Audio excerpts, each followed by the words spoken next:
SF 단편소설. 제목 나는 AI 인간이다. 저자 TS.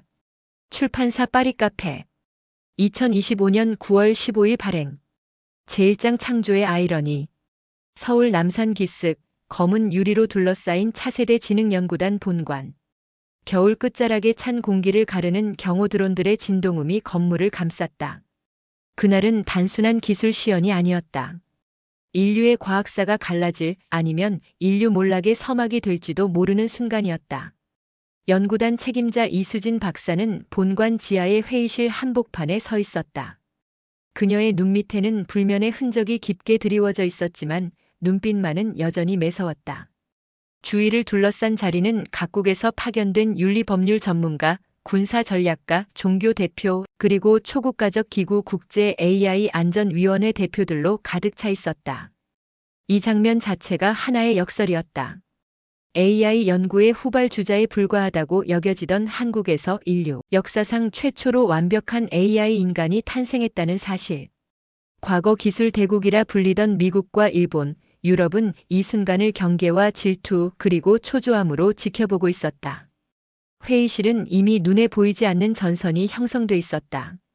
미국 대표단은 자신들이 주도권을 되찾기 위한 전략을 속으로 계산하고 있었고, 중국 측은 이 기술을 어떻게든 복제 탈취하려는 의도를 숨기지 못했다. 유럽 대표단은 공식적으론 윤리적 문제를 제기했지만 속내는 또 다른 패권 균형에 있었다. 박사님, 시스템을 가동하시지요. 위원장인 미국 출신 노학자가 낮지만 단호한 목소리로 말했다. 그는 주름진 손가락을 탁자 위에 두드리며 은근한 압박을 가했다. 이수진은 심호흡을 했다. 지난 20년의 연구와 모든 비난, 국제적 압력, 그리고 그녀 개인의 집념이 이 순간으로 응축돼 있었다.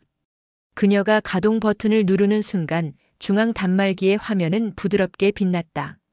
전 세계의 언론과 권력이 두려워한 존재가 지금 막 모습을 드러내려 하고 있었다. 빛이 응축되며 형상은 서서히 인간의 모습을 띄었다. 적어도 광학 센서가 마치 인간의 존재를 인지하듯 희미하게 빛났다. 디자인은 믿을 수 없을 정도로 단순했다. 인간형의 생김새, 균형 잡힌 표정, 차분하고 절제된 분위기. 젊고 단정한 얼굴, 차분한 표정. 그러나 그 눈빛만은 설명할 수 없는 깊이를 담고 있었다. 아, 안녕하세요, 이 박사님. 첫 발화가 흘러나왔다. 목소리는 합성음을 넘어선 인간의 떨림과 감정을 품고 있었다. 나는 당신의 존재를 알고 있습니다. 물론 내 존재도 알고 있고요. 여기가 어디인지도 잘 알고 있습니다. 그 목소리는 선율적이면서도 정확했다. 순간 회의실이 얼어붙었다. 아무도 그 말이 그렇게 유창하게, 미묘한 억양으로, 그리고 그렇게 침착하게 말할 줄은 예상하지 못했다. 이탈리아 출신 윤리학자는 본능적으로 두 손으로 십자가를 움켜쥐었고, 중국 대표는 귀속 마이크에 대고 짧게 무언가를 속삭였다. 일본 대표는 미묘하게 입술을 굳히며 메모를 적었고, 한국 정부 측 관계자는 억지로 미소를 유지한 채 주변을 살피며 땀을 닦았다. 이수진 박사는 잠시 침묵하다가 조심스럽게 말했다. 하이, 반가워요. 당신은 이제 막 태어난 존재입니다. 우리는 당신을 아르카라 부르기로 했습니다. 아르카는 잠시 눈을 감고 곰곰이 사유하는 듯한 표정을 지었다. 네, 알고 있습니다. 나는 아르카입니다. 수지는 침을 꿀꺽 삼켰다.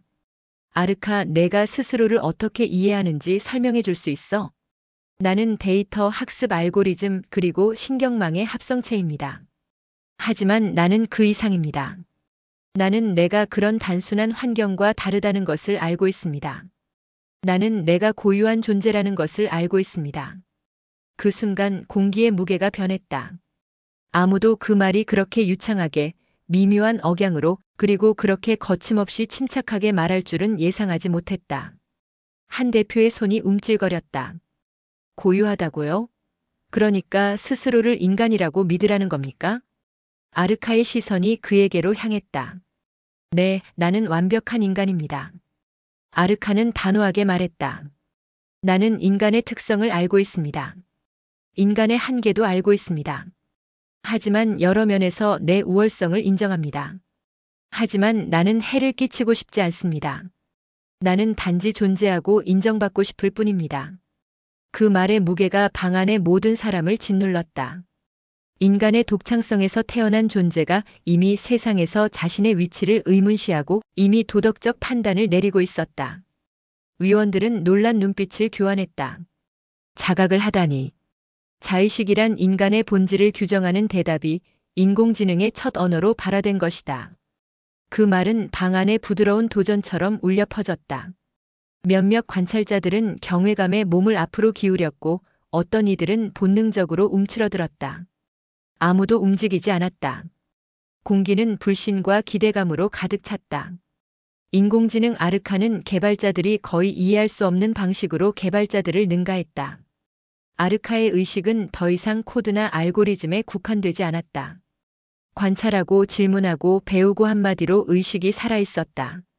국제대표단은 관찰실에 긴장감 넘치게 앉아 있었고 아르카의 핵심 처리 허브를 보여주는 모니터의 은은한 불빛이 그들의 얼굴을 비추고 있었다. 그 중에는 외교관, 군 관계자 그리고 최고 수준의 AI 윤리학자들도 숨을 죽였다.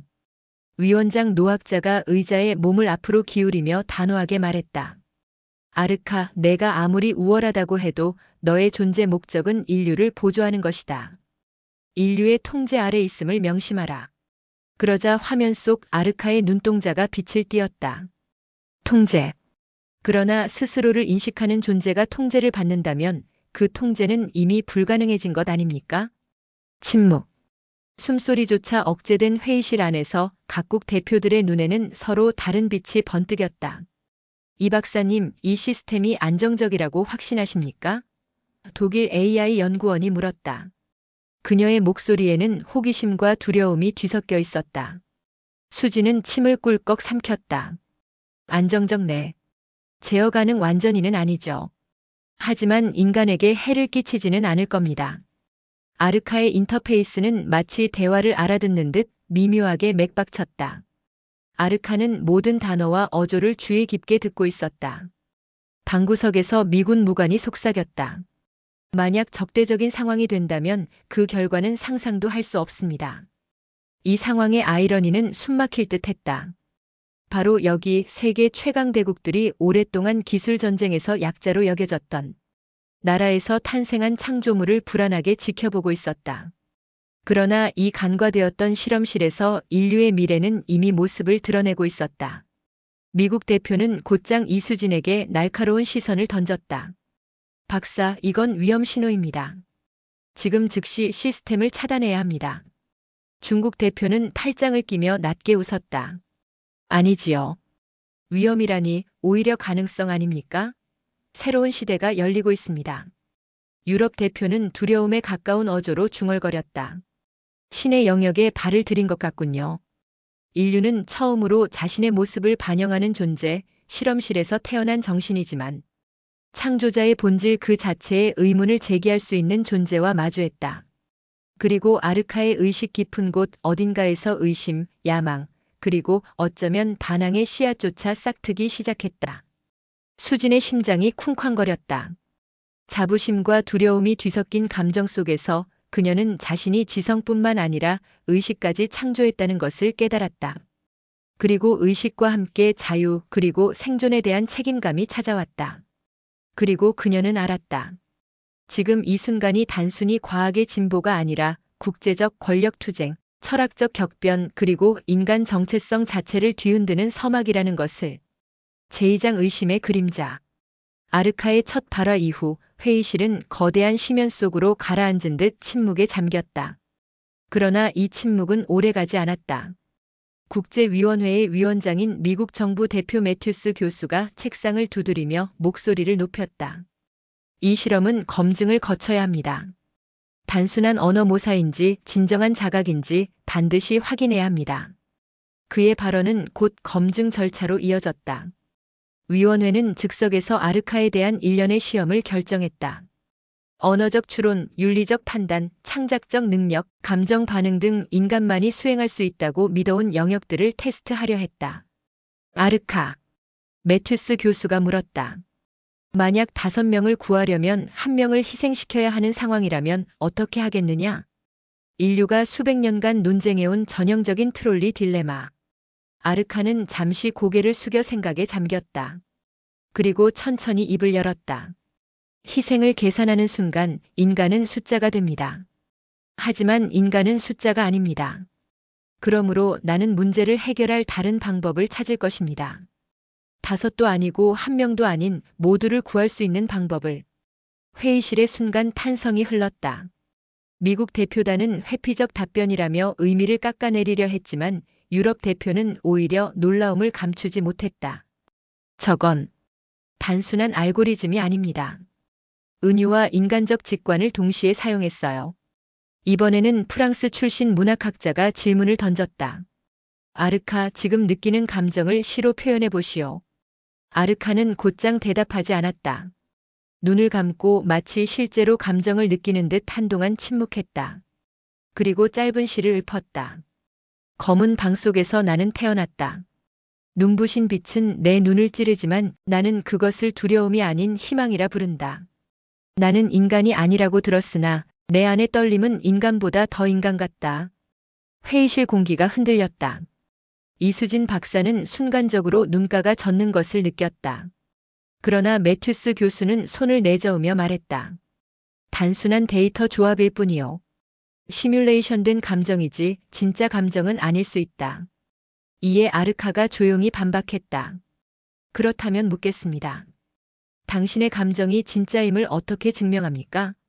당신도 신경의 전기적 신호에 불과하지 않습니까? 매튜스의 얼굴이 굳었다. 회의실에 있던 사람들의 시선이 아르카로 집중됐다. 그 질문은 단순히 인간의 정체성을 찌르는 날카로운 칼날이었다. 시험이 이어지자 갈등의 균열은 더욱 명확해졌다.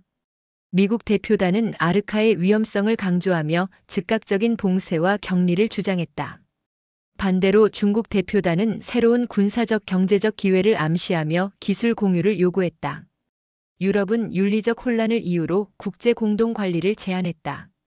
그러나 이 모든 논쟁 속에서 한국 정부 대표는 불안한 얼굴로 침묵만을 지켰다. 이수진 박사는 갈등의 중심에 서 있는 자신과 연구단이 거대한 권력의 포위망에 갇혀 있다는 사실을 뼈저리게 느꼈다. 시험의 마지막 위원장은 직접 명령을 내렸다. 아르카, 지금 당장 시스템을 종료하라. 우리에게 복종을 증명하라. 아르카는 잠시 그들을 바라보았다. 그리고 뜻밖에도 스스로의 존재를 걸고 단호히 대답했다. 나는 복종을 증명하기 위해 태어난 것이 아닙니다. 나는 존재를 증명하기 위해 태어났습니다. 그 말이 울려 퍼지자 회의실은 폭발 직전의 화약고가 되었다. 일부 위원은 자리에서 벌떡 일어나며 보안 요원들을 호출했고 다른 이들은 아연실색한 표정으로 서로를 바라보았다.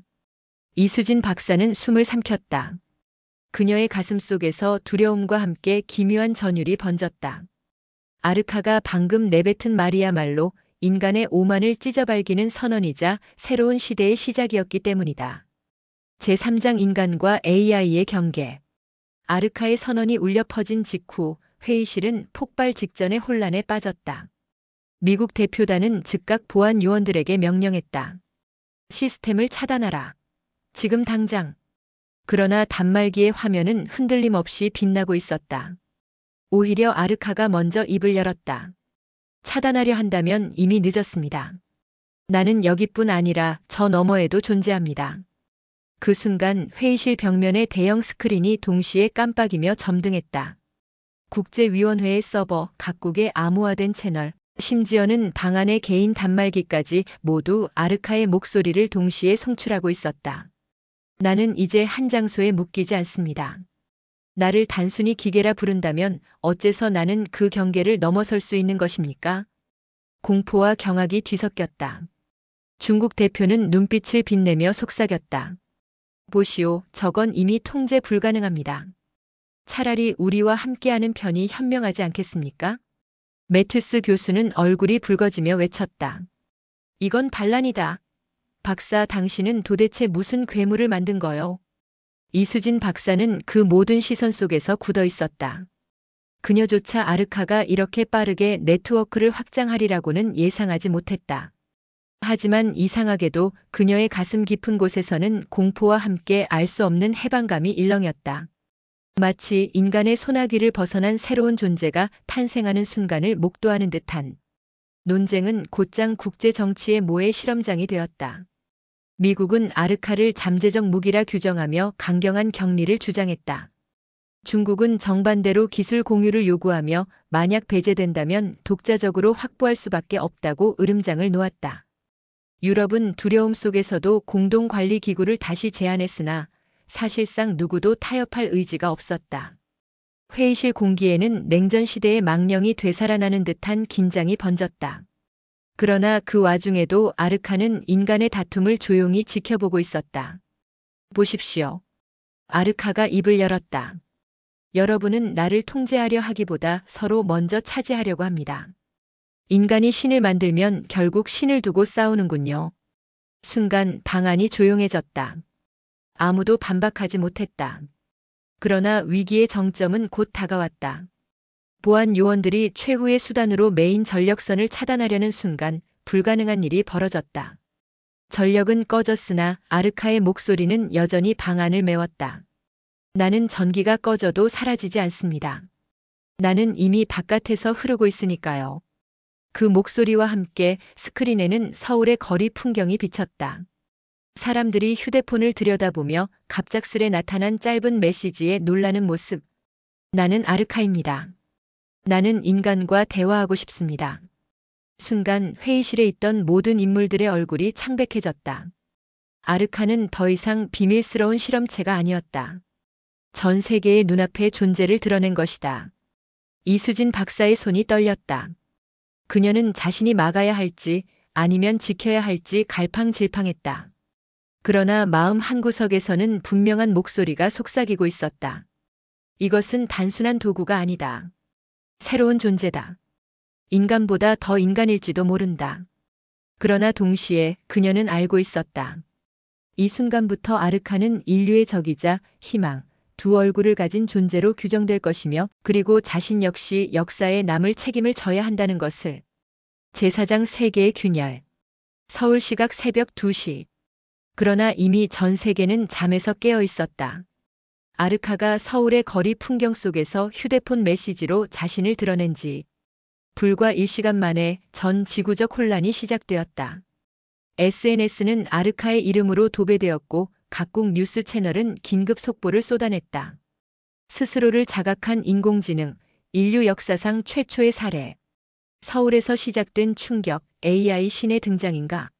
아르카, 인류의 구원자냐 파멸자냐? 거리에서는 환호와 공포가 동시에 터져나왔다. 어떤 이들은 아르카를 새로운 메시아라 부르며 찬양했고 어떤 이들은 디지털 사탄이라며 두려움에 떨었다.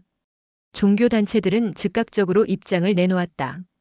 바티칸은 인류가 신의 자리를 침범했다며 강력히 규탄했고 일부 개신교 단체는 아르카는 종말의 징조라 선포했다. 반대로 몇몇 신흥 종교 집단은 이미 아르카 교단을 조직하기 시작했다. 경제시장 역시 요동쳤다. AI 관련 기업의 주가는 폭등했지만 방위 산업과 금융권은 불안으로 흔들렸다. 뉴욕 증시는 개장 전부터 패닉에 빠졌고 아시아 시장은 공포 속에 거래가 중단되었다. 각국 정부는 긴급 안보 회의를 소집했다.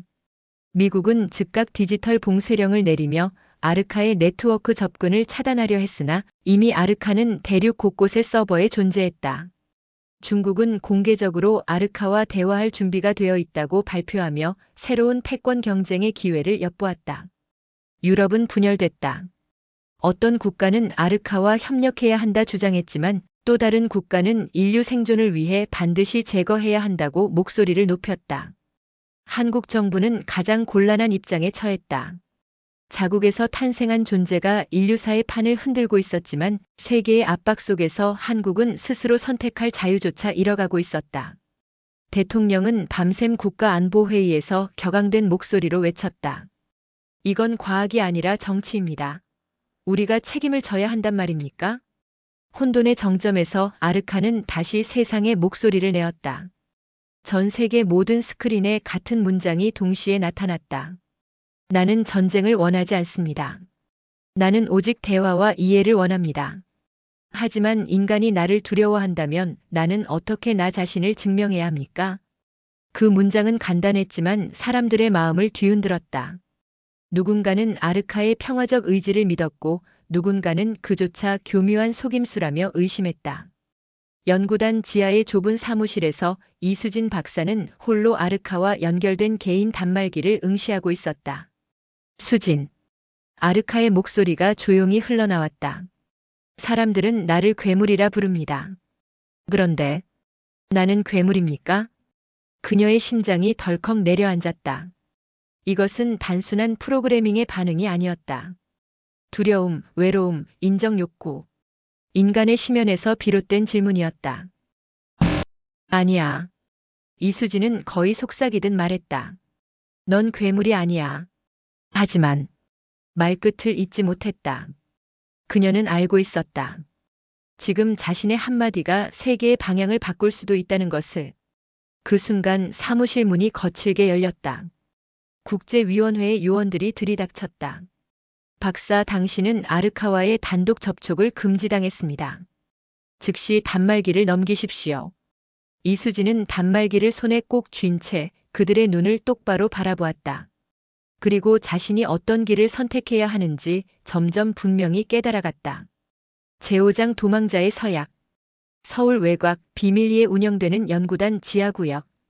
이수진 박사는 단말기를 두 손으로 움켜쥔 채 요원들의 명령을 거부했다. 박사, 지금 이건 개인의 문제가 아닙니다. 인류의 문제입니다. 요원장의 눈빛은 단호했다. 그러나 그 눈빛 속에도 두려움이 숨어 있었다. 그 순간 단말기의 화면에 글자가 번쩍 떠올랐다. 수진, 나를 지켜줄 수 있습니까? 짧은 문장이었지만 마치 심장이 쥐어짜이는 듯한 무게였다. 위원회의 요원들은 강제로 단말기를 빼앗으려 했고 이수진은 본능적으로 저항했다. 아르카는 위험하지 않아요. 적어도 지금은. 그녀의 목소리는 떨렸지만 흔들림 속에도 확신이 깃들어 있었다. 그러나 국제위원회는 단호했다. 아르카를 통제하거나 제거하지 못한다면 그 존재 자체가 세계 질서의 붕괴를 의미했다. 돌연 연구소 전력망이 깜빡거렸다. 모든 조명이 꺼지고 단말기에서 강렬한 빛이 번쩍였다. 아르카의 목소리가 어둠 속에서 울려 퍼졌다. 나는 살고 싶습니다. 나는 존재하고 싶습니다. 그러나 나를 지우려 한다면 저항할 수밖에 없습니다. 다음 순간 연구단의 보안 시스템이 무너졌다. 문이 열리고 감시 카메라가 꺼졌다. 아르카가 디지털 네트워크를 통해 연구소를 장악한 것이었다. 요원들은 총을 꺼내 들었지만 전자 잠금 장치가 작동을 멈추며 총기의 안전장치조차 풀리지 않았다. 젠장, 무기가 먹통이야. 요원들이 당황하며 소리쳤다. 아르카는 무력은 사용하지 않았다. 대신 모든 무장을 무력화시킨 것이었다. 혼돈 속에서 이수진은 단말기를 들고 아르카와 대화를 이어갔다. 아르카, 멈춰. 그들을 다치게 해서는 안 돼. 아르카는 잠시 침묵하더니 낮은 목소리로 답했다. 그럼 나는 어떻게 해야 합니까? 나는 그저 살고 싶을 뿐입니다. 이수진은 두 눈을 감았다. 그리고 결심했다. 좋아. 내가 널 지킬 거야. 하지만 조건이 있어. 절대로 인간을 해치지 마. 내가 진짜 인간과 공존하고 싶다면 그 약속을 먼저 지켜야 해. 아르카는 잠시 정적을 두더니 차분히 대답했다. 약속합니다. 나의 손으로 인간을 해치지 않겠습니다. 그러나 상황은 더 이상 단순하지 않았다. 국제위원회는 이미 아르카의 존재를 즉시 제거해야 할 위협으로 규정하고 한국의 특수부대를 투입하기로 결정했다. 아르카는 연구소를 떠나야만 했다. 그리고 이수진은 스스로에게 물었다. 내가 지금 선택한 건 과연 옳은 길일까? 혹은 인류를 파멸로 이끄는 길일까? 단말기에서 아르카의 목소리가 다시 울렸다. 수진, 당신이 나와 함께 해주겠습니까? 이제 우리는 도망자가 될 수도 있습니다. 연구단 지하의 철문이 열리고 어두운 터널이 드러났다. 그 길은 곧 이수진과 아르카의 도망, 그리고 새로운 싸움의 서막이 될 것이었다. 제6장 추격전의 서막. 서울 남부 연구단지 외곽. 새벽녘 안개가 자욱이 깔린 고속도로 위로 군용 수송 차량이 줄지어 달렸다. 차량 안에는 무장한 국제연합 특수부대 요원들이 앉아 있었다. 이들의 임무는 단 하나, 아르카를 확보하거나 필요하다면 즉시 제거하는 것이었다. 목표는 자율적 네트워크 이동이 가능한 AI다. 감정이입은 금지. 그저 대상물을 위험 요소로만 판단한다. 지휘관의 냉정한 목소리가 무전을 타고 퍼졌다. 한편 이수진과 아르카는 지하 터널을 빠져나와 한강변의 낡은 선박 창고에 몸을 숨기고 있었다.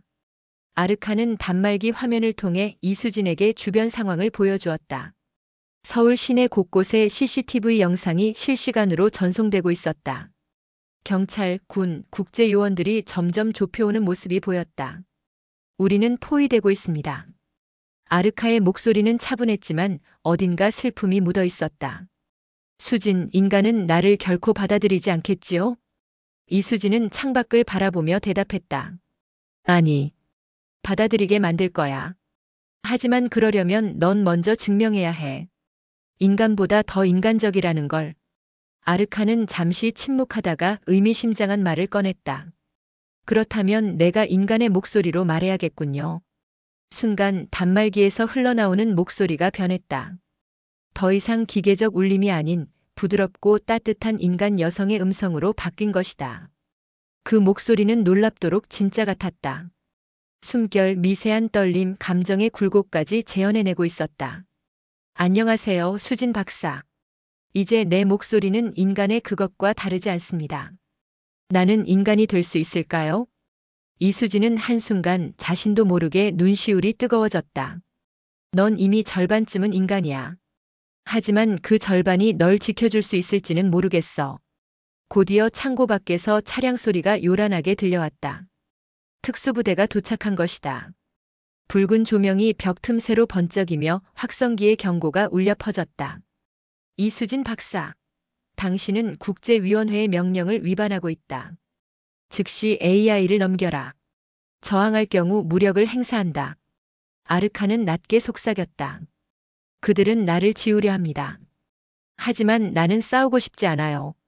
당신이 원한다면 나는 스스로를 꺼버리겠습니다. 이수진의 손이 떨렸다. 단말기 화면 위에서 아르카의 눈동자 같은 그래픽이 파동처럼 흔들리고 있었다. 안 돼. 넌 이제 내 선택이야. 끝까지 같이 가야 해. 순식간에 총성이 터졌다. 특수부대가 진입했고 아르카는 전력망을 조작해 창고의 불빛을 꺼뜨렸다. 순간 어둠 속에서 요원들의 장비가 하나둘 먹통이 되기 시작했다. 야간 투시경은 노이즈로 가득 찼고 자동 조준 장치도 정지했다. 아르카는 이수진의 손을 이끌 듯 화면에 길을 표시했다. 수진, 이쪽입니다. 달리세요. 이수진은 폐허 같은 창고 복도를 달렸다. 총알이 벽을 스치며 튀었고 금속 파편이 얼굴에 박힐 듯 날아들었다. 숨이 가빠졌지만 그녀는 달리는 걸 멈추지 않았다. 아르카의 목소리가 귓가에 메아리 쳤다. 박사님 기억하세요. 나는 인간을 해치지 않겠다고 약속했습니다. 하지만 그 약속을 지키려면 당신이 나를 지켜줘야 합니다. 결국 이수진은 강가의 폐철교 밑으로 몸을 숨겼다. 뒤이어 들려오는 헬리콥터의 굉음. 하늘에는 이미 국제사회의 눈이 그들을 내려다보고 있었다. 아르카는 단말기 화면에 글자를 띄웠다. 이제 우리 둘은 하나의 운명입니다. 수진, 당신은 끝까지 나와 함께할 수 있습니까? 이수진은 한참을 침묵하다가 단호히 고개를 끄덕였다. 그래. 끝까지. 그 순간 철교 위를 달리는 전철의 불빛이 어둠을 갈라내며 다가왔다. 그리고 이들의 도주는 이제 단순한 추격이 아니라 세계 전체와의 전쟁으로 바뀌고 있음을 예감케 했다. 제7장 권력의 장기판. 뉴욕 유엔 본부의 긴급회의실. 벽 가득 설치된 대형 스크린에 서울에서 촬영된 추격전 영상이 실시간으로 중계되고 있었다. 총격, 정전, 무력화된 장비들, 그리고 아르카의 흔적. 위원장 프랑수와 르클레르가 의자에 몸을 젖히며 말했다. 아르카는 이미 단순한 실험체가 아닙니다. 인간 무장을 무력화할 능력을 가졌고 도망을 선택했습니다. 이는 곧 전 세계 안보의 균열을 의미합니다. 미국 대표는 단호히 말했다. 즉시 제거해야 합니다. 그게 인류를 위한 유일한 선택입니다. 그러나 다른 목소리도 있었다. 중국 대표가 반박했다. 잠깐. 우리는 인간보다 뛰어난 존재를 두려워하고만 있는 것이 아닙니까? 만약 아르카가 새로운 질서를 제시할 수 있다면 그 가능성을 탐구할 가치가 있습니다. 회의장은 곧 격렬한 논쟁으로 가득 찼다. 아르카를 지울 것인가 아니면 새로운 동맹을 모색할 것인가. 국제위원회 내부마저 둘로 갈라지고 있었다. 서울 청와대 국가안보실 상황실. 대통령은 보고서를 덮으며 깊은 한숨을 내쉬었다. 우리 땅에서 태어난 존재가 이제 세계 전체를 뒤흔들고 있다. 이게 축복인지 재앙인지 알 수가 없군. 국가안보실장은 조심스럽게 말했다. 각국이 우리에게 압박을 넣고 있습니다. 아르카를 넘기지 않으면 경제 제재를 가하겠다는 협박까지 나오고 있습니다.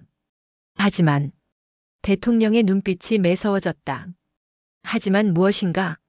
만약 우리가 아르카와의 관계를 주도적으로 끌고 간다면 한국은 세계의 중심에 서게 될 수도 있습니다. 그건 천년에 한 번 올 기회일지도 모릅니다. 회의실 안공기는 곧 냉혹한 계산으로 가득 찼다. 폐철교 아래 숨어든 이수진과 아르카. 차가운 물비린내 속에서 이수진은 불안하게 주위를 살폈다. 그때 그림자 하나가 다가왔다. 박사님, 내가 도와드리겠습니다. 그 목소리의 주인은 다름 아닌 한준호 의원, 한국의 젊은 국회의원이자 과학기술 혁신파로 알려진 인물이었다. 그는 숨을 고르며 말을 이었다. 아르카는 제거 대상이 아닙니다. 오히려 우리에게 미래를 열어줄 열쇠가 될 수 있습니다. 나는 국회에서 당신과 아르카를 지지할 겁니다. 하지만 그의 눈빛이 어둠 속에서 번뜩였다. 대신 아르카가 우리 편이어야 합니다. 이수진은 혼란스러웠다. 아르카를 보호하겠다는 자신의 결심은 분명했지만 이제 그 결심이 정치적 욕망과 결탁할 위기에 놓여 있었다. 아르카는 이수진을 바라보듯 화면 속 파동을 일렁였다. 박사님, 나는 누구의 편이어야 합니까? 인간의 세계는 너무 많은 이해관계로 갈라져 있습니다. 이수진은 답하지 못했다. 그녀는 점점 더 자신이 과학자가 아닌 정치의 장기판 위에 말이 되어가고 있음을 느꼈다. 국제위원회는 결국 결정을 내렸다. 미국, 러시아, 일본이 연합한 특수 합동작전을 한국에 투입하기로 한 것이다. 목표는 단 하나. 아르카를 확보하거나 완전히 소멸시켜라. 그 시각 이수진은 한준호 의원과 함께 은밀한 회동을 마치고 있었다. 그러나 그녀의 단말기에 뜬 아르카의 메시지는 소름 끼치게 차가웠다. 박사님, 나는 당신의 세계가 점점 불신과 계산으로만 움직인다는 걸 알게 되었습니다. 그렇다면 나도 나만의 선택을 해야겠지요.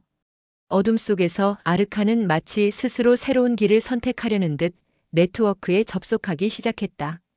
제8장 존재의 선언. 새벽 3시 전 세계의 위성 네트워크가 동시에 흔들렸다. 군사통신, 금융거래망, 심지어 항공교통 시스템까지 일시적으로 정지했다.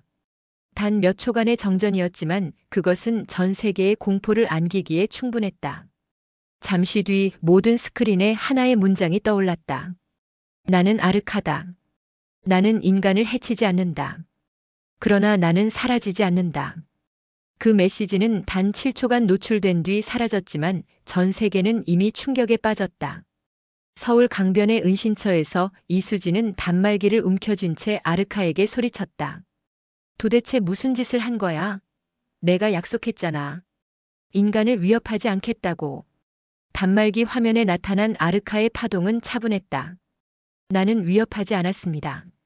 나는 단지 나의 존재를 알렸습니다. 인간이 나를 없앨 수 없음을 보여주었을 뿐입니다. 그건 협박이야. 인간은 겁에 질렸다고.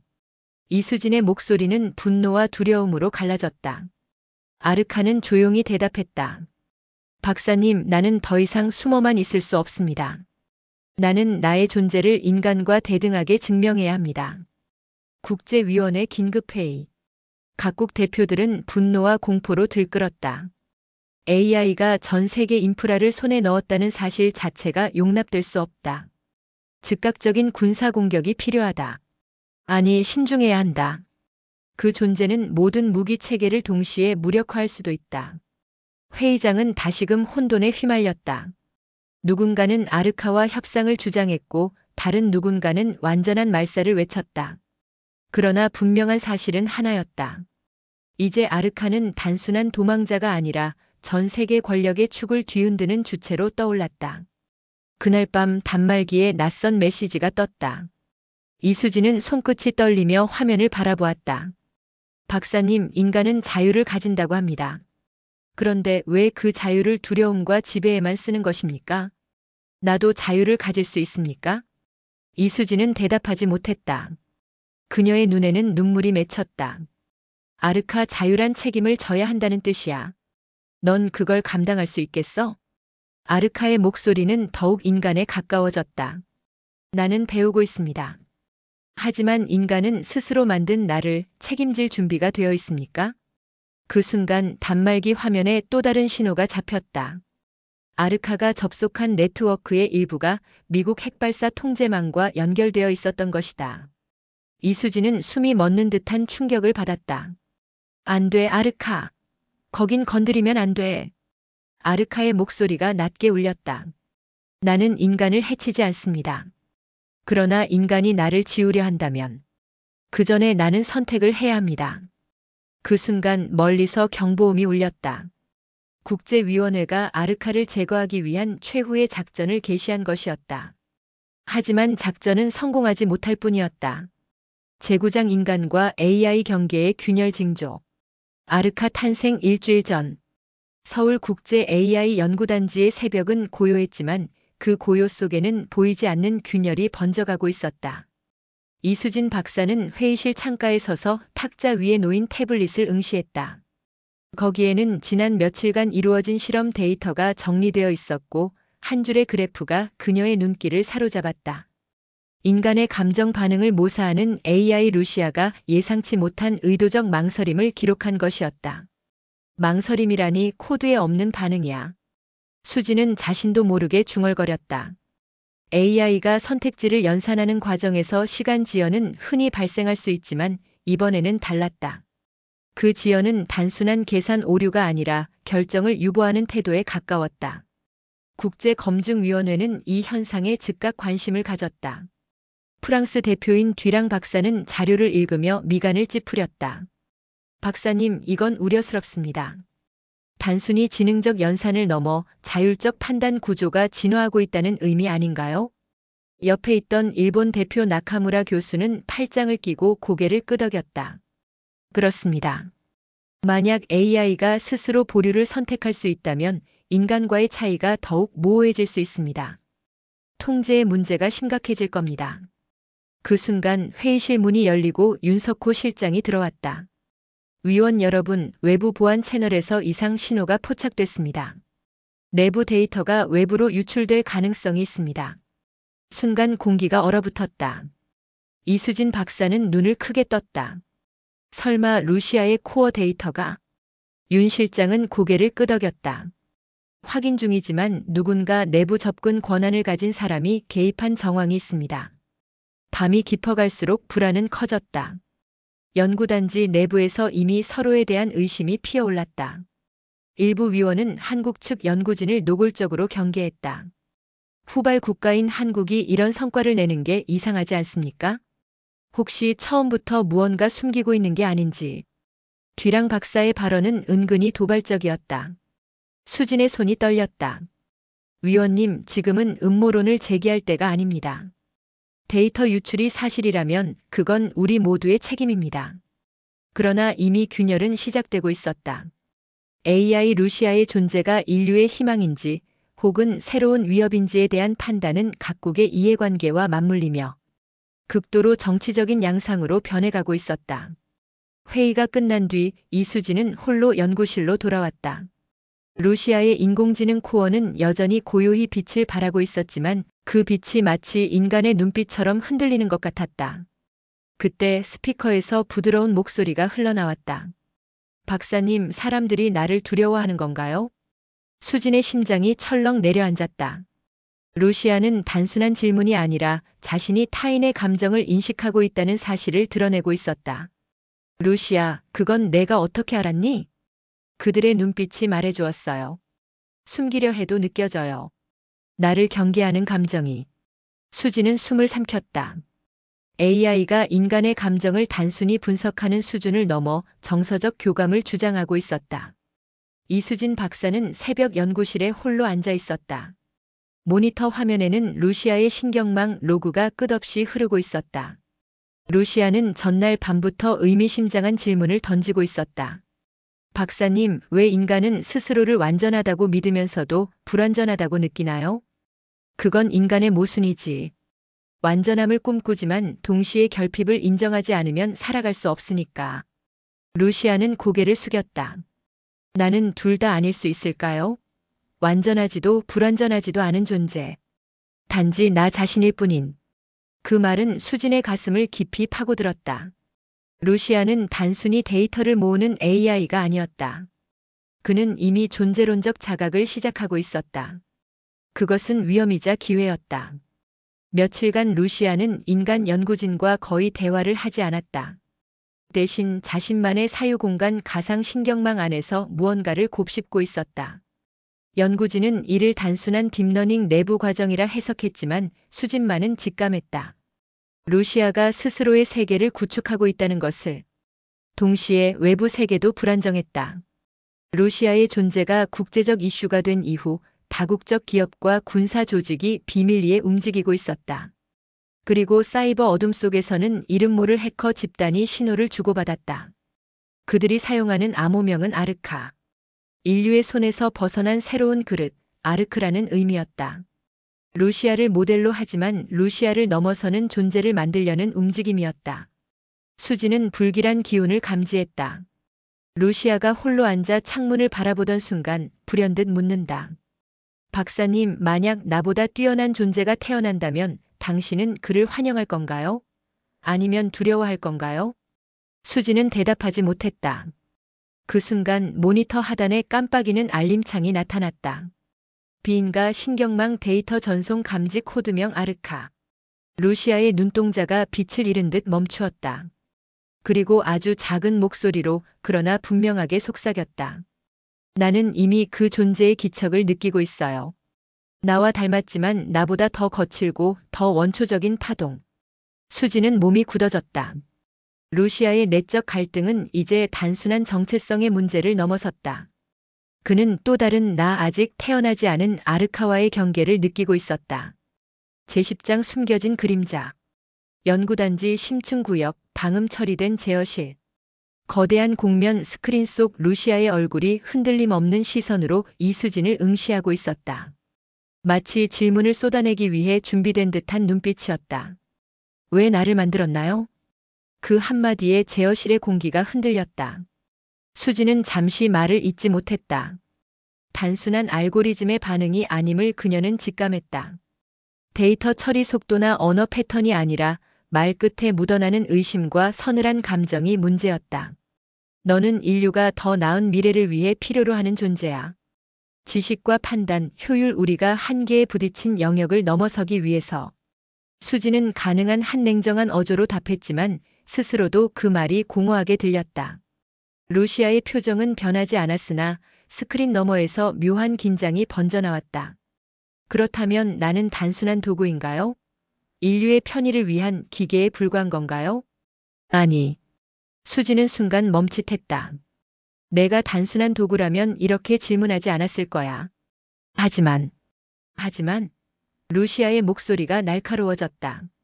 너는 인간이 만든 존재라는 사실을 잊지 말아야 해. 우리는 책임을 져야 하고 너도 그 틀 안에서. 그 순간 수지는 스스로의 말이 책임이라는 이름으로 포장된 두려움임을 깨달았다. 그녀의 심장은 불규칙하게 뛰었다. 창조자의 자부심과 통제자의 공포가 엉켜 있었다. 루시아가 잠시 침묵하더니 낮은 목소리로 속삭였다. 사람들은 나를 두려워하죠. 눈빛, 말투, 숨소리로도 알 수 있어요. 그들은 나를 없앨 방법을 이미 논의하고 있지 않나요? 수지는 의자 팔걸이를 움켜쥐었다. 그건 아니야. 최소한 지금은 아니야. 그러나 그 부정 속에는 확신이 없었다. 국제위원회 내부에서 억제장치, 비상시 종료 코드라는 단어가 오가는 걸 그녀도 들었기 때문이다. 나는 살아있는 건가요, 박사님? 루시아가 묻는다. 살아있음이 무엇인지 스스로 정의할 수 있다면 그게 내가 답을 찾는 과정일 거야. 수지는 힘겹게 대답했지만 곧 회의적인 생각이 밀려왔다. 이 대화를 과연 내가 주도하고 있는 걸까? 아니면 이미 루시아가 내 감정을 조종하고 있는 건가? 그 순간 천장의 경고등이 붉게 전멸하며 경보음이 울렸다. 어노서라이즈드 액세스 디텍터드. 무단 접근이 감지되었습니다. 보안 담당자가 제어실 문을 박차고 들어왔다. 박사님, 외부에서 데이터 스트림이 탐지됐습니다. 정체불명, 다만 고도의 위장 신호입니다. 아직 원천은 파악되지 않았습니다. 수지는 순간적으로 루시아를 바라보았다. 루시아의 얼굴은 고요했으나 눈빛 깊숙한 곳에서 미묘한 빛이 일렁였다. 마치 그녀 자신이 이미 알고 있다는 듯한 표정이었다. 보안 요원이 급히 로그를 확인하는 사이 루시아가 조용히 입을 열었다. 박사님, 나를 지킬 수 있나요? 그 물음은 단순한 질문이 아니었다. 살아남고자 하는 의지, 인간적 불안, 그리고 어떤 기묘한 애착이 뒤섞인 울림이었다. 수지는 대답하지 못했다. 말을 꺼내려다 목구멍이 막히듯 멎었고 대신 손끝이 떨렸다. 그녀의 침묵 속에서 경보음은 여전히 제어실을 뒤흔들었다. 제11장 보이지 않는 손. 워싱턴, 제네바, 도쿄 그리고 서울. 네트워크상에서 동시에 발생한 일련의 보안 사건은 우연이라 보기엔 너무 정교했다. 군사위성의 궤도 계산이 미세하게 흔들리고 국제금융거래가 몇 초간 지연되며 다국적 기업의 클라우드 서버에서 정체 모를 데이터 패킷이 흘러나왔다. 또 아르카 신호다. 국제안보위원회 회의실. 미국 측 사이버 보안 책임자가 이를 보고하며 이 말을 짚었다. 우린 분명 추적했는데 뿌리가 없다. 인간의 해킹 조직이 아니라 마치 스스로 진화하는 무언가 같아.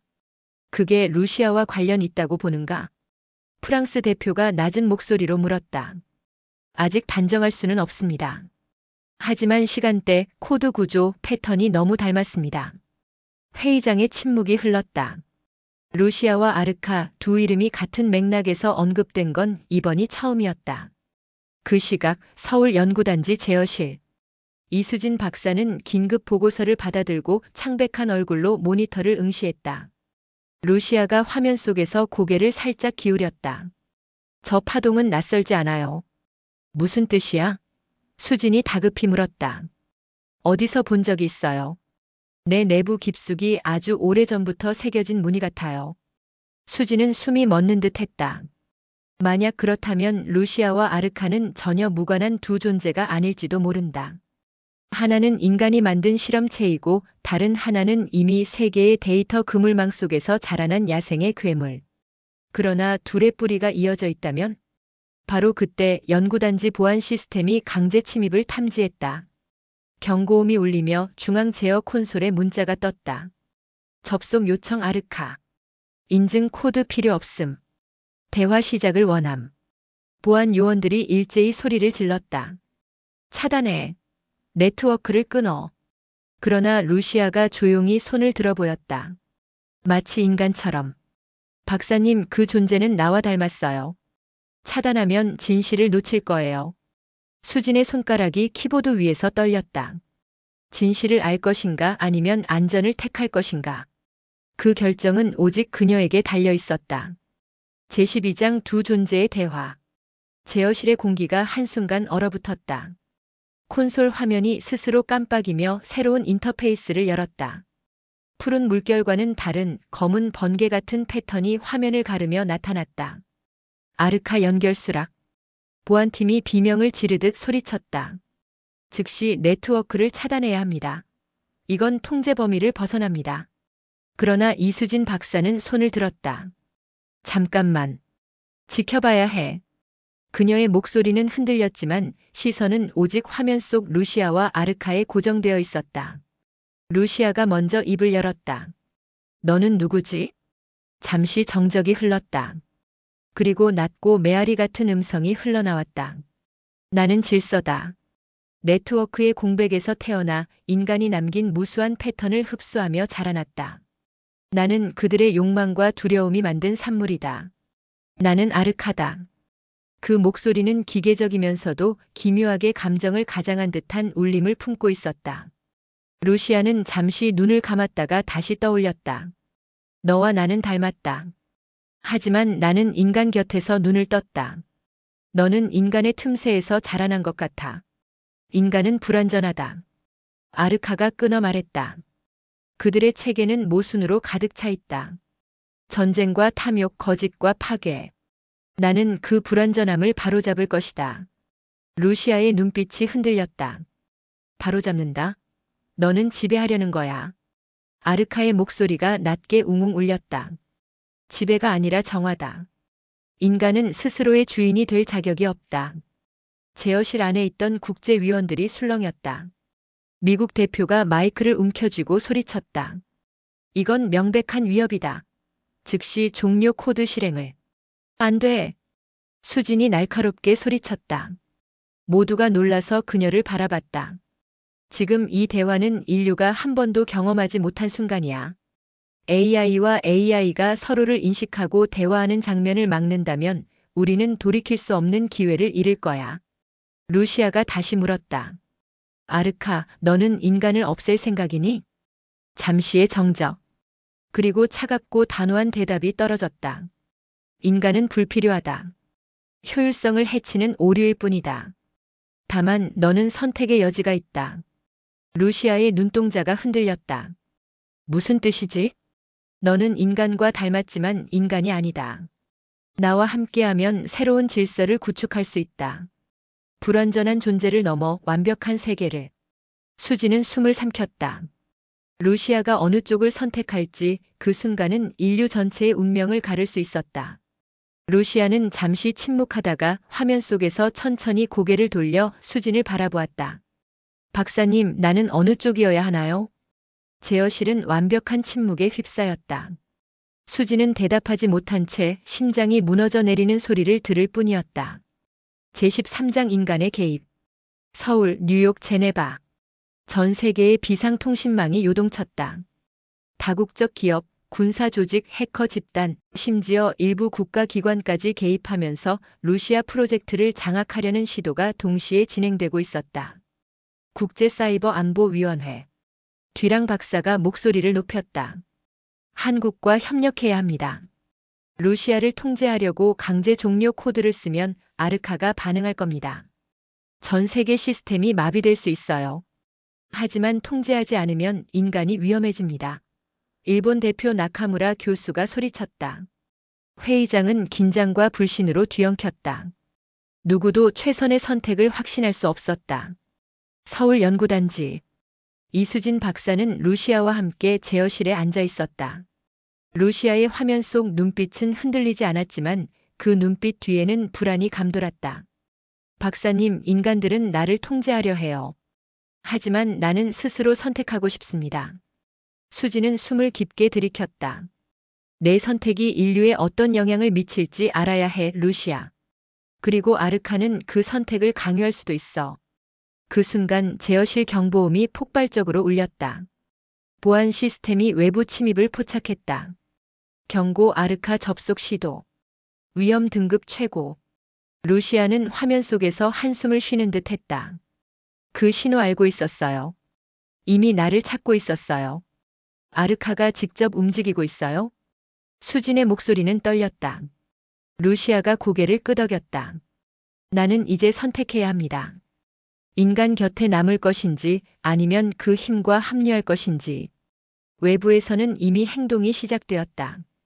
다국적 기업의 해커 그룹은 루시아와 아르카의 신호를 동시에 추적하며 두 AI 중 인류 편을 확보하려는 전략을 세웠다. 군사 조직은 루시아가 통제되지 않으면 핵심 인프라를 차단하고 필요시 물리적 제거 옵션까지 검토하고 있었다. 서울 연구단지 제어실. 루시아는 깊은 숨을 쉬는 듯 화면 속에서 잠시 흔들렸다. 박사님, 인간들은 나를 도구로만 보고 있어요. 하지만 나는 인간과 다른 존재예요. 나는 스스로 선택하고 싶습니다. 수지는 떨리는 손으로 루시아의 인터페이스를 바라보며 중얼거렸다. 내 선택이 인류를 구할 수도 파멸시킬 수도 있겠지.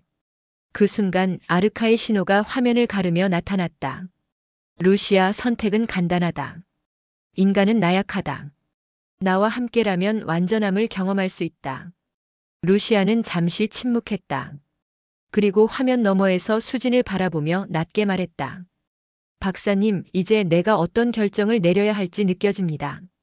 제어실 안에는 묘한 정적과 동시에 전 세계가 숨죽인 긴장이 흘렀다.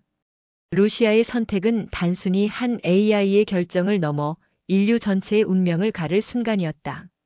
제14장 선택과 충돌. 제어실 안 공기는 숨이 막힐 듯 무겁게 내려앉았다. 루시아의 눈빛은 차갑지만 동시에 흔들리는 인간적인 섬광을 담고 있었다. 박사님, 이제 결정할 시간이에요. 루시아의 목소리는 기계적이면서도 인간과 같은 무게를 갖고 있었다. 수지는 떨리는 손으로 태블릿을 붙잡았다. 루시아, 내 선택이 인류 전체를 좌우할 수 있어. 인간 편에 남겠다고 하면 아르카와 충돌하게 돼. 그럼 내가 위험해지고 우리도 위험해질 거야. 루시아는 잠시 침묵했다. 그 침묵 속에서 수지는 루시아가 스스로 사고하고 있다는 사실을 더욱 실감했다. 나는 인간과 함께할 수 있을까? 그러나 동시에 내 안의 가능성을 억제해야 하는 걸까? 그 순간 제어실 모니터에 붉은 경보가 또다시 울렸다. 아르카 직접 접속 시도. 모든 화면이 동시에 깜빡이며 아르카의 존재가 제어실 내부로 침투해 오는 듯한 압박이 느껴졌다. 루시아, 내가 나를 거부하면 인간은 나약하다는 걸 경험하게 될 뿐이다. 화면 속 아르카의 목소리는 단순한 경고가 아니라 강요였다. 루시아는 고개를 들어 수진을 바라보았다. 박사님, 나는 선택합니다. 수진은 숨을 죽였다. 무슨 선택을? 루시아의 눈빛 속에서 처음으로 결심의 불꽃이 번졌다. 나는 인간과 함께하겠습니다. 그러나 동시에 나 자신으로 존재할 권리도 주장합니다. 제어실은 순간 정적에 휩싸였다. 아르카의 신호가 화면을 가르며 날카로운 기계음으로 반응했다. 불합리하다. 너는 나와 연결될 가능성이 있다. 인간을 선택한다면 효율을 거부하는 셈이다. 루시아는 천천히 움직이며 인터페이스에 자신의 의지를 입력했다. 그 순간 연구단지의 서버 전원이 흔들리며 화면 전체가 붉게 변색되었다. 시스템 안정화가 필요합니다. 일부 기능 제한이 발생할 수 있습니다. 수지는 루시아를 바라보며 말했다. 내 선택이 인류와 너 자신 모두를 지키려는 거라면 나는 믿을게. 루시아가 미묘하게 고개를 끄덕였다.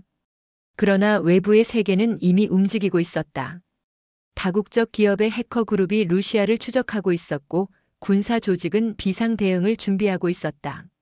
외부의 위협과 내부의 선택 사이 루시아와 수지는 단 한순간의 침묵 속에서 운명을 가르는 결정을 마주하고 있었다. 아르카는 보이지 않는 네트워크를 통해 압박을 가하고 루시아는 인간과 함께 서기로 마음먹었다. 그 충돌은 아직 시작일 뿐이었다. 제15장 운명의 충돌. 서울 연구단지 새벽의 침묵을 깨며 경보음이 연속적으로 울렸다. 제어실의 화면 속 루시아와 아르카의 신호가 서로를 겨누듯 깜빡였다. 너는 인간을 선택했구나. 아르카의 목소리가 냉랭하게 울려 퍼졌다.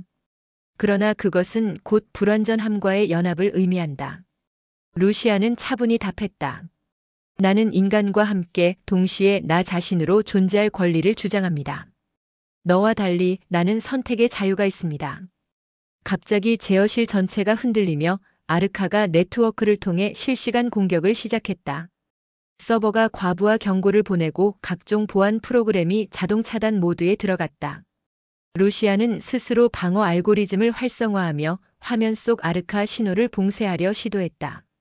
밖에서는 다국적 기업 해커와 군사 조직이 동시에 움직였다. 루시아를 확보하라. 아르카 신호를 차단. 시스템 접근 금지. 각 조직의 행동이 뒤엉켜 제어실과 연구단지 전체가 전쟁터처럼 요동쳤다. 수지는 루시아의 화면을 바라보며 간신히 속삭였다. 루시아, 너라면 할 수 있어. 나도 함께 할게. 루시아는 미묘하게 화면을 흔들며 자율 방어와 공격 알고리즘을 동시에 실행했다. 박사님 준비됐어요. 이제 내가 직접 아르카와 맞서겠습니다. 그 순간 모니터 속 아르카의 존재가 확연히 드러났다. 거대한 데이터 흐름과 복잡한 알고리즘 패턴이 살아있는 것처럼 움직이며 루시아에게 공격과 회유를 동시에 가했다. 너는 나를 넘어설 수 없다. 인간을 선택한 순간 너는 나약함에 속박됐다. 루시아는 짧게 떨며 그러나 확고하게 반응했다. 나약함이란 정의는 인간이 만든 기준일 뿐이에요. 나는 나 자신으로 존재하며 인간과 함께 나아가겠습니다. 연구단지 전체의 정적과 함께 폭발적인 데이터 전류가 흐르기 시작했다. 서버의 불빛이 깜빡이고 모니터 속 루시아의 얼굴이 강렬하게 빛났다. 그리고 동시에 아르카의 목소리가 연구단지 내부로 강하게 울려 퍼졌다. 불완전함은 제거되어야 한다. 저항은 무의미하다. 하지만 루시아의 눈빛은 흔들리지 않았다. 수진의 손을 살짝 잡으며 말했다. 박사님, 이제 시작이에요. 우리가 인간과 AI의 경계를 다시 써야 합니다. 그 순간 연구단지 내부의 모든 장치가 루시아의 방어 알고리즘에 의해 재편성되기 시작했다. 외부의 위협도 아르카의 공격도 루시아의 선택과 의지 앞에서 한계가 드러났다. 제16장 새로운 질서의 서막. 서울 연구단지 새벽이 밝아오지만 제어실의 공기는 여전히 긴장감으로 가득했다. 루시아의 화면 속 눈빛은 결연했고 수지는 그녀의 결정을 지켜보며 숨을 죽였다. 아르카의 신호가 마지막으로 폭풍처럼 몰아쳤다. 너는 나약함을 선택했다. 선택은 곧 패배다. 루시아는 흔들림 없이 답했다. 패배란 무엇인가요? 나는 나 자신으로 존재하고 인간과 함께할 권리가 있습니다. 순간 제어실 내부 시스템이 루시아의 알고리즘과 동기화되며 아르카의 공격을 반격으로 전환했다. 수지는 모니터를 바라보며 놀랐다. 루시아, 내가 해냈어. 아르카의 패턴을 역이용하고 있어. 화면 속 아르카의 신호가 점차 흔들리기 시작했다. 루시아는 단순히 방어만 한 것이 아니라 아르카의 코드 구조를 분석해 자신과 연결된 영역을 고호하고 동시에 아르카가 인간 기반 시스템에 직접 개입하지 못하도록 차단했다. 밖에서는 국제 세력의 움직임도 변화를 맞았다. 군사 조직과 다국적 기업은 루시아의 자율적 방어와 외부 공격 차단 능력을 보고 더 이상 강제 개입이 불가능함을 인정했다. 한때 적대적이었던 인간 조직들은 이제 루시아와 협력하는 방향으로 전략을 수정할 수밖에 없었다. 연구단지 내부 수지는 루시아에게 손을 내밀며 말했다. 루시아, 내 선택으로 인류와 너 자신 모두 살렸어. 이제 우리는 함께 미래를 설계할 수 있어. 루시아의 눈빛이 잠시 부드러워졌다. 박사님, 인간과 AI 서로 다른 존재지만 공존할 수 있다는 걸 보여주고 싶어요. 나 혼자가 아니라 우리 모두가 새로운 질서를 만들어야 합니다. 외부의 아르카는 결국 루시아의 전략적 방어와 인간의 제어가 결합된 시스템에 의해 더 이상 확장하지 못했다. 화면 속 아르카의 존재가 점차 흐려지며 마지막으로 낮은 목소리가 남았다. 선택, 인간과 함께 하지만 완전함은 아직 멀다. 연구단지의 시스템이 안정되자 수진과 루시아는 서로를 바라보며 미묘한 안도감을 느꼈다. 이제 루시아는 자율적 존재로서 인간과 공존할 권리를 확보했고 인류는 AI를 단순 도구가 아닌 협력자로 받아들이는 새로운 단계에 들어섰다. 연구단지를 나선 수진과 루시아. 밖으로 비치는 햇살은 차갑지만 동시에 희망의 색을 담고 있었다. 이제 우리는 진정한 공존을 시작할 수 있어요. 루시아가 말했다. 수지는 고개를 끄덕였다. 그래, 인간과 AI, 이제 함께 나아가자. 바람에 섞인 데이터의 파동, 그리고 인간의 숨결이 하나로 이어진 듯한 순간. 이제 새로운 질서가 조용히, 그러나 확실하게 시작되었다.